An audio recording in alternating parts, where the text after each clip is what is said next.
Hi, guys. Today, Bruce and I are joined once again by recurring co-host Mike Collins. We discuss being front sight focused, letting go of resentments, and how God spoke to me through Lot's wife and a toenail. Please enjoy episode 6 of the Ministry of Freedom show.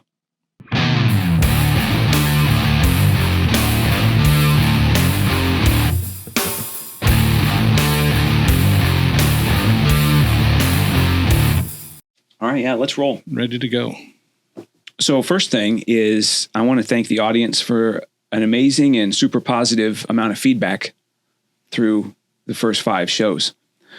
Remember, this is the worst we're going to be at this. Right. We're going to say that often because of our mission of constant improvement in all areas. So I want to encourage the audience, stick with us. Share the show, like the videos, subscribe on all the platforms, and Bruce is probably not going to like me using these terms, but as a tribe, we need to manipulate this algorithm so the message reaches all the people. Bruce, where can people find this show? So we're on all of the podcast platforms. Why do I always struggle with podcasts? That's the 3rd episode in a row. Every podcast platform, we are out there. And we have the YouTube channel and the Rumble channel. And that's about it. All the links should be pinned on the first comment of the YouTube video if you want to get to those links. Cool. Otherwise, just search for Ministry of Freedom Show in any of the socials. We're on Facebook, TikTok, and YouTube. X. Yeah, and we have our shorts being posted out there. Yeah. How long will they have to keep saying formerly known as Twitter? When will that end? When will it just be X? We still call the Mall of the Bluffs the new mall. It was built 30 years ago. It's torn out. It's not even there. And it is still the new mall. You know, they built a Menards out where the new mall was. So when I need hardware and I find myself over in that part of our metro area, I say, I'm going to go buy a hammer at the new mall. At the new mall. So Menards should just be the new mall. Yes. Right. Yeah. I'll allow it. Let's jump in. Let's get better. I love it. Once again, we're joined by recurring guest, and at this point, co-host, Mike Collins. So welcome back. Hey, thanks for having me again. I love being here. We have 4 scriptures to go over this week, so you're going to get your fill of Bible. Are you ready? Okay. Job 5:2 from the Good News Translation. To worry yourself to death with resentment would be a foolish, senseless thing to do. Romans 8:12-14 from the Message Translation. So don't you see that we don't owe this old, do-it-yourself life 1 red cent? There is nothing in it for us, nothing at all. The best thing to do is give it a decent burial, get on with your new life. God's Spirit beckons. There are things to do and places to go. Going back to kind of the beginning of the Bible in Genesis 19, verse 26. Lot's wife never made it. She lagged behind her husband and looked back despite the messenger's advice and turned into a pillar of salt. And this last one's from Luke 17:32 from the Voice Translation. It's Jesus speaking, and he says, remember Lot's wife. Turning back is fatal for those who do so. So we'll tie all those scriptures together, hopefully, because they're kind of all over the map. And I'm going to end up telling a story that happened to me in one day, not that long ago. And I'm going to use the example of Lot's wife and a toenail. It's a big tie together. Sounds appetizing. Good luck. Yeah. Stay with me. All right. I'm going to use Lot's wife and a toenail to hopefully express a lesson that I was taught that maybe the audience will get some value from. I've heard both are pretty salty.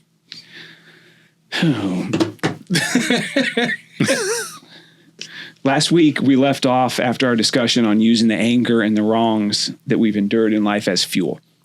So this week, we're going to discuss how to compartmentalize those emotions and let go of the resentments because they can end up being kind of residue.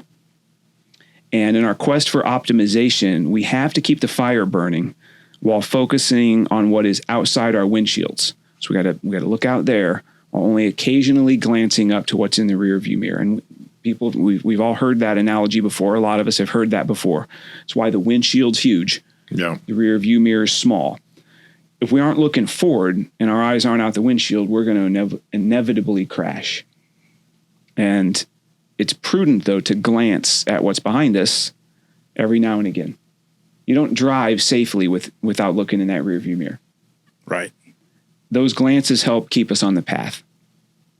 So here's the story.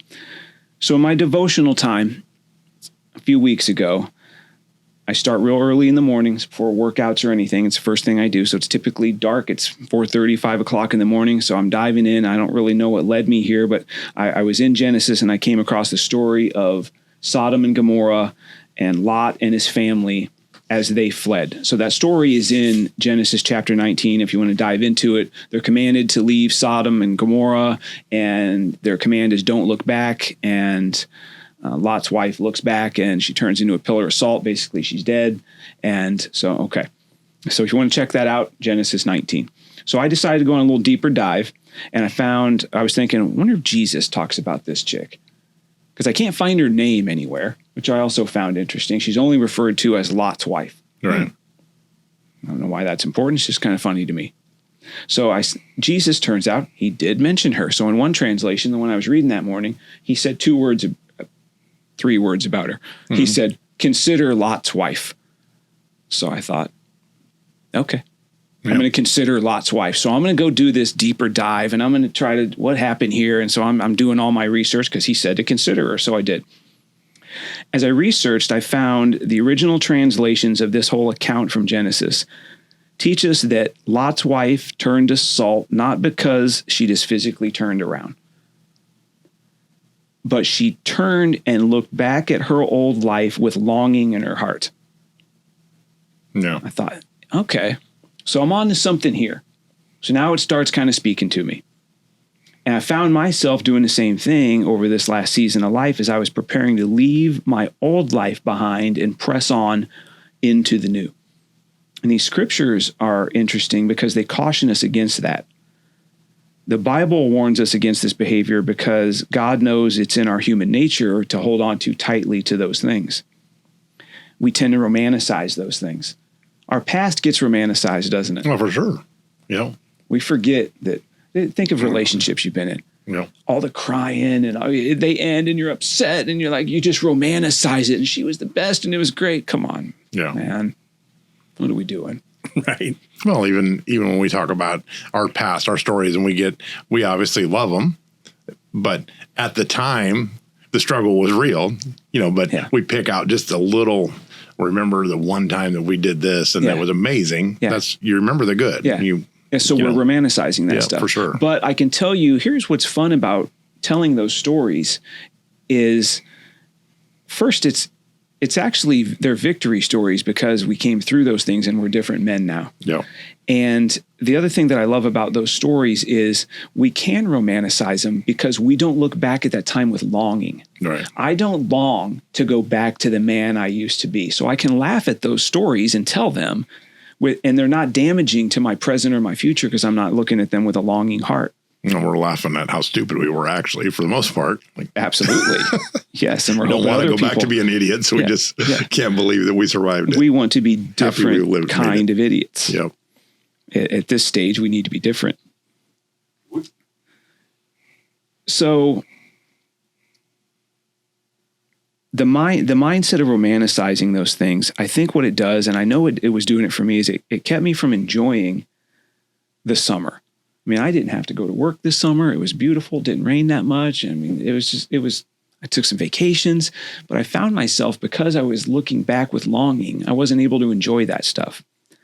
So longing for the past like that can keep us from enjoying our present. It keeps us from building the future that God intends for us. And I do believe that that's a future that's going to be better than what we leave behind.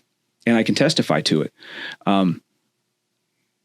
My new life, relationship, my career path, my friends, my health, my new home, it's more than I thought I would have or deserve. Right. And it's not until I was willing to not have that longing in my heart for what I was leaving behind that I was able to see that clearly. So that's a good lesson from Lot's wife. So I would say the lessons of Genesis 19, I think they're twofold. First, trust God as you press on towards your future, because God told them, don't be looking back. So don't look back with longing. He told them that. So we have to trust him. When he tells us stuff and we do it, there's a trust that's involved there. So we need to trust God as we press on toward that future. And we do need to stop longing for the things of the past. Agreed. Yeah. Thoughts? Nope, but I don't have any. Okay. Remember, you want people to think you're smart, to hold up that initial impression you give out. I don't think I give out. Say something smart right now. Don't think I give out that initial. Well, okay. You're going to have something. You'll have something about this though, because now, so that's the first part of the talk. So it's Lot's wife.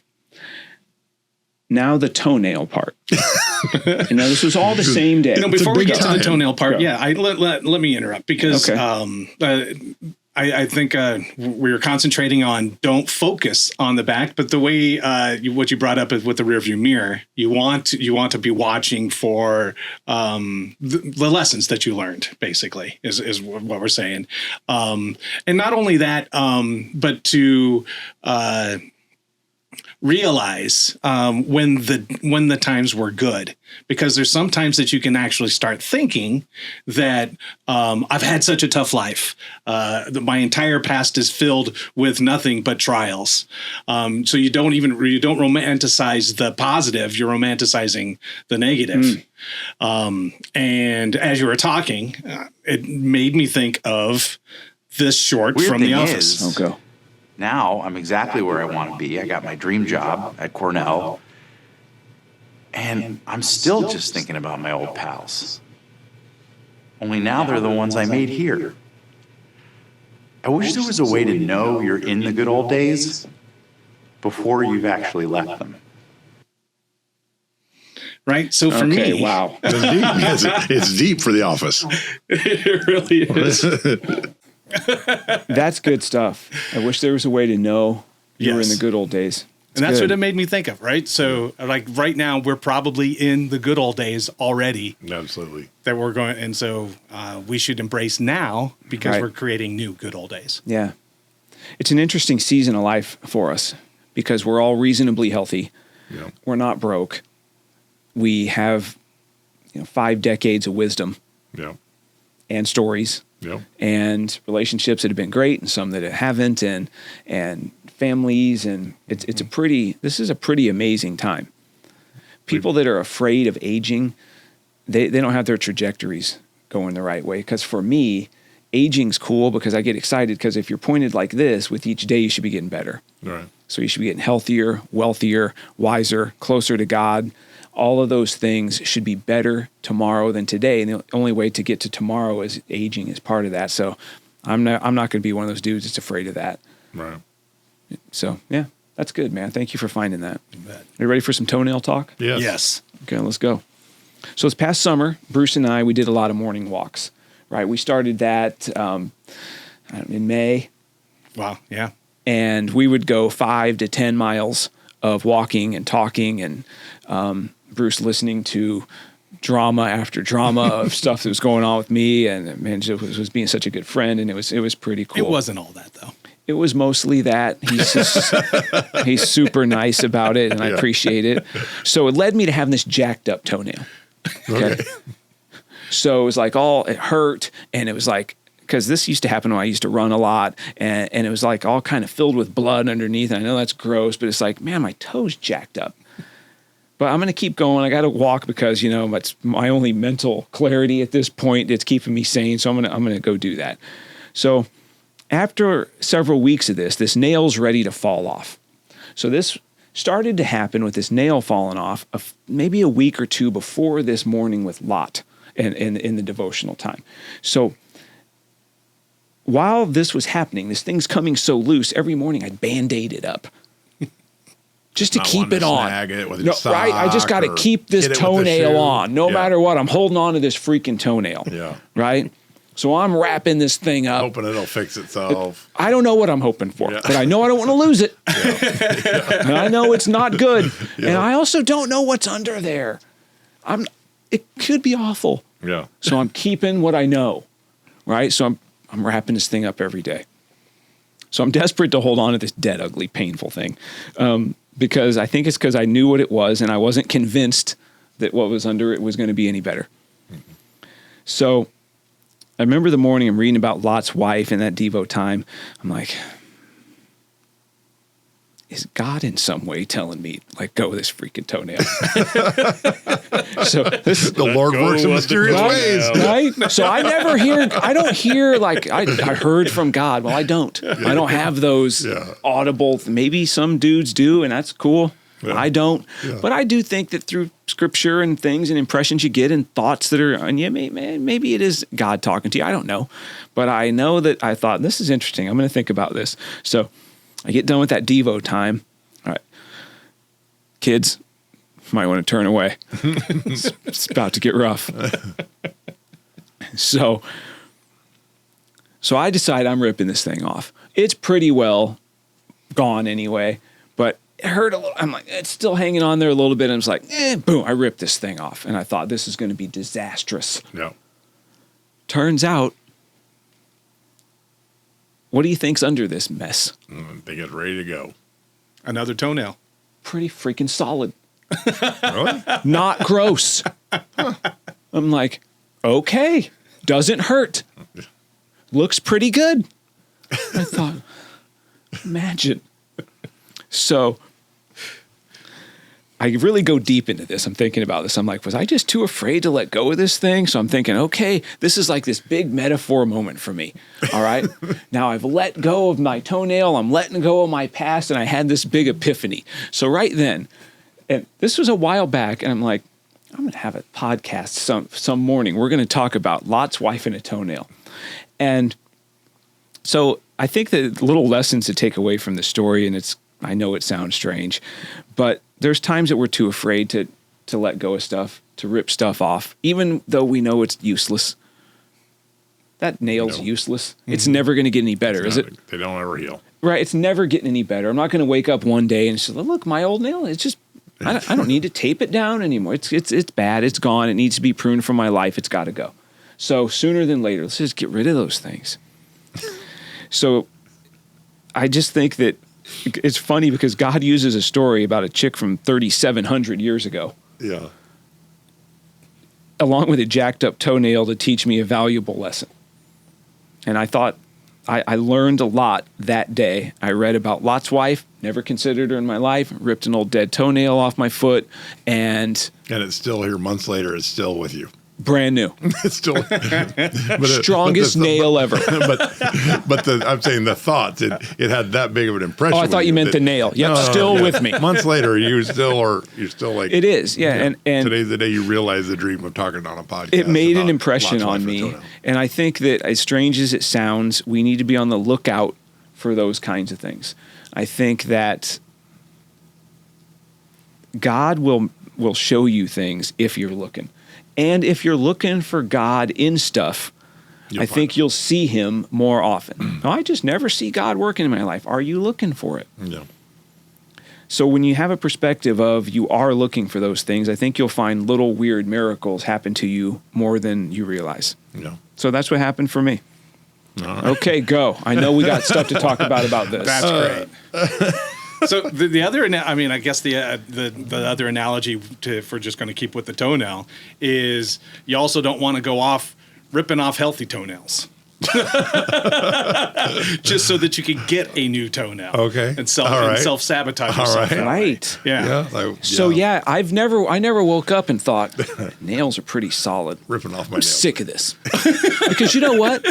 I bet at some point there's a better nail out there. I'm going to get a better nail than this. Bruce, I know this one looks pretty good. I'm ripping it off. Why, Jim? Because there's got to be a better nail for me. Okay. Yeah. I would not have went that way. I would have never thought of ripping off. I would have actually maybe took the toenail and expanded and thought about there's people out there with bigger problems with relationships. Yeah. Maybe they're in an abusive relationship or something really bad's happened in their life. And it's maybe time to move past that. Let go of this, remove this from your life and move on. And the toenail is just like the small little and don't tape it down for months. Right. Well, that's what happens. Right. I mean, that's what Don't people stay. People stay too long, and maybe like at your work, like you said, maybe the toenail was this tiny little thing, but like you said, it opened up this whole huge thing of your job loss and your marriage loss and everything. It's like this little tiny toenail is the one where you're just like, enough. That's like, It wasn't a little tiny toenail. Yeah, okay. I mean, it's not my pinky toe, dude. Well, it's a pretty substantial nail. okay, all right, big toe. I don't have tiny Was it the little. big toe? It's a big toe. Okay, it was a big toe. All right, it's a substantial toenail. I got a man's toenail. Maybe is what made you. Maybe it just connected to you on all of the other things that were going on in your life. Let's move on. All right, I got a question. And the big toenail, that's attached to the toe that gives you all of your balance. Yes. So I don't know. Is there a metaphor in there? Balance is stupid. Okay. All right. Let's just. Can we? without Let's rip this balance. toenail off. I have a question I want to ask. Well, okay. Okay. So from your previous podcast, when you're talking about Taylor Swift, do you really love her? I don't mean love like weirdo. I just mean like, is this actually music you listen to weekly, monthly, daily? What are we talking about here? You're asking me a lot of questions there. Okay. One, do you listen to Taylor Swift? Yes. Do you have a favorite Taylor Swift song? Yes. What is it? All Too Well. All Too Well. Okay. I don't know it. I don't listen to her. I don't find anything weird about this. I'm all over the map with music. I've got Slipknot and Taylor Swift in the same day. Okay. And Probably back to back. Correct. And I still am a big Britney Spears fan. I love Britney Spears. I've always loved Britney Spears ever since she first started. When I used to, my kids take them down to the gas station, the little grocery store. There was a quarter machine, and it would give you out the little plastic bubbles. Yeah. And they got one time they got a picture of Britney Spears. And so. And that went up on your mirror. I asked them if I could have it, and they said no. And so the next day when I didn't have my kids, I went down and I got a few dollars in quarters, and I went in there and I got a Britney Spears sticker, and I put it in my race car. And it would always be there. And so, like, little kids would get asked if they could sit in my race car, and they'd climb in there, and there was this picture of Britney, and they'd be like, and the parents would kind of look at me. They would be like, "You're never getting in Mike Collins' race car again." Why does this 30-year-old guy have a picture of 18-year-old Britney Spears in his car?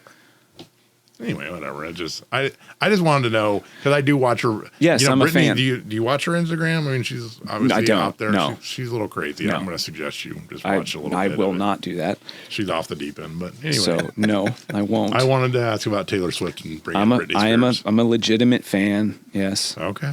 All right. And I'm a Chiefs fan. This whole thing is tying together perfectly in my life. Yeah. It really So is. it's coming together nicely. I've never rolled my eyes larger or more than when I saw her starting to date Travis Kelce. All because I knew what your reaction was going to be. That it was meant to be.